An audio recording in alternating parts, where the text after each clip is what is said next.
Laura, talking about idiomatic expressions and proverbs and things like that, do you think that they're important for people who are learning other languages? Sí, de hecho creo que es una de las cosas más difíciles dentro de una lengua porque tiene un factor muy cultural.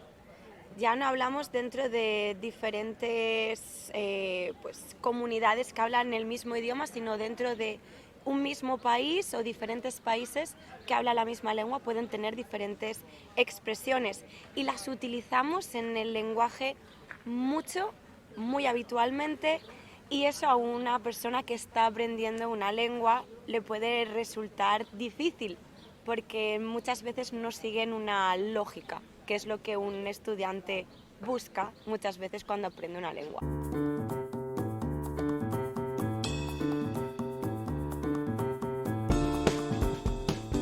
Without further ado, let's get to our first phrase of the day. So I've got some phrases prepared for you. The first one is a rolling stone gathers no moss. Do you know what this one means?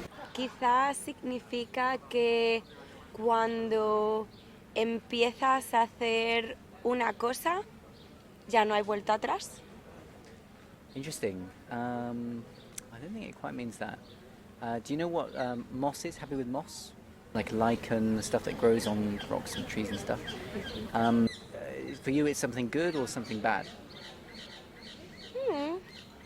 Quizás algo bueno, pero también puede ser malo, depende. No sabría decir, simplemente pasa. No sabría decir si bueno o malo. That's why I really like this expression, because there are people who say that the moss is a bad thing and that you should keep moving around. So the rolling stone, you should be like a rolling stone, you should move around from place to place in order not to get any of that nasty moss. But other people say, no, of course, moss is representing here the family, your friends,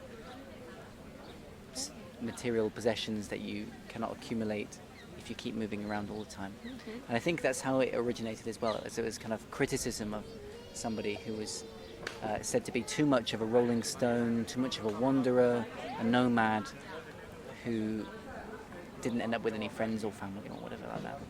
Vale, o sea, en inglés tendría un significado malo esta expresión. Yeah, well, I think it could be bad, it could be good. Yeah, for you, what do you think? Yo creo que para mí es bueno el seguir en movimiento. Es bueno, por supuesto, tener raíces y tener una familia, pero el seguir siempre evolucionando, el conocer otras cosas, el no parar nunca, el moverte, creo que siempre es algo bueno a nivel personal, te enriquece más que te perjudica. Mi primera expresión, Harry, para ti es echar un capote. ¿Sabes qué significa echar un capote? Echar is to put or to throw. Capote? I don't know, I can't remember. What is it? Tell me. Echar un capote significa ayudar a alguien. Si yo tengo un problema y tú me quieres ayudar, tú me puedes echar un capote. Y esta expresión viene de la cultura taurina, tan importante para España, y significa en una corrida de toros tenemos al torero principal, que es la persona pues, que va a protagonizar el espectáculo, y lleva consigo un capote, que es la tela con la que juega con el toro para enfurecerlo. Pero cuando el torero es atacado por el toro, que pasa muchas veces, en ese momento salen los ayudantes a la arena con otros capotes para ayudar al torero y sobrevivir. Y de este momento de ayudar al torero para sobrevivir y viene la expresión echar un capote, ayudar a alguien en un momento complicado. Ah, okay, interesting. So it's helping the one that's killing the bull, not the bull. We're not helping the bull here.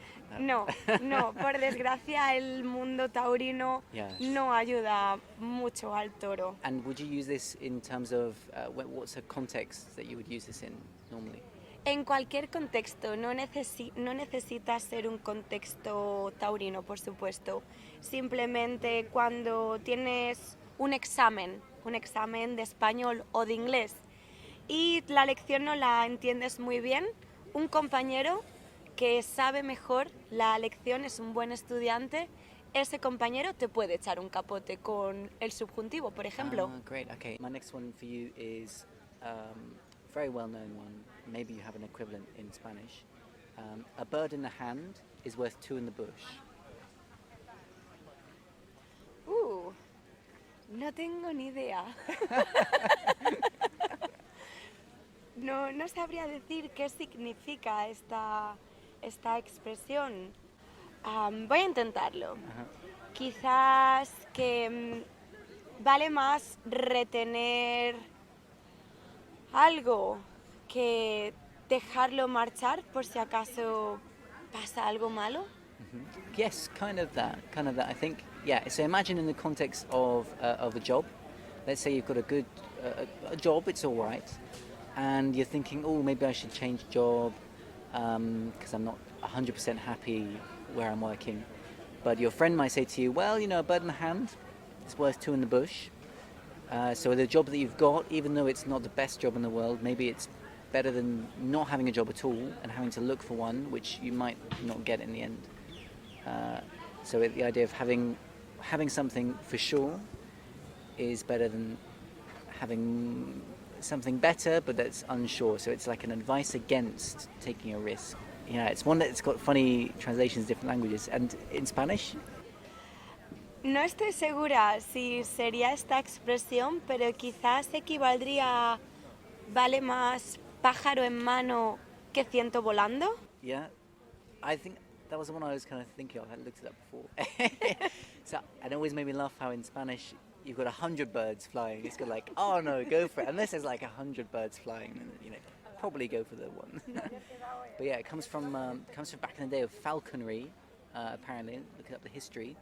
And obviously having a falcon bird, which you have, is much better than the birds in the bush, which were the prey, i.e. like wood pigeons and things like that. So literally it was a much more valuable bird, but we come to use it for advice against taking risks. Perfecto, mi segunda expresión para ti, Harry, es ponerse las botas. ¿Qué crees que significa ponerse las botas? Put your shoes on? Esa sería la traducción al inglés, exacto. Put your boots on. Maybe to get ready for something. No, el significado es muy diferente.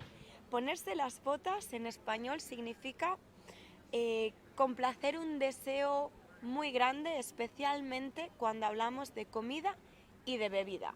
Es decir, comer y beber mucho. Oh, okay. ¿Y sabes cuál es el origen de esta expresión, Harry? No idea, tell me. Pues viene de la Edad Media, donde la sociedad era muy diferente a la sociedad que tenemos ahora y básicamente los ricos eran muy ricos y los pobres eran muy pobres. Los pobres eran tan pobres que no podían vestir casi con ningún tipo de zapato, más que algunas chanclas, un trozo de tela para cubrir sus pies. Sin embargo, los ricos, cuando las botas se pusieron de moda, ellos compraron las botas, era un sinónimo de riqueza y de poder. Y en los banquetes eran siempre las personas que más comían. Y como tenían dinero, eran los únicos en la sociedad que siempre tenían su estómago lleno y completamente complacido. Y de ahí tenemos ponerse las botas como sinónimo de comer mucho.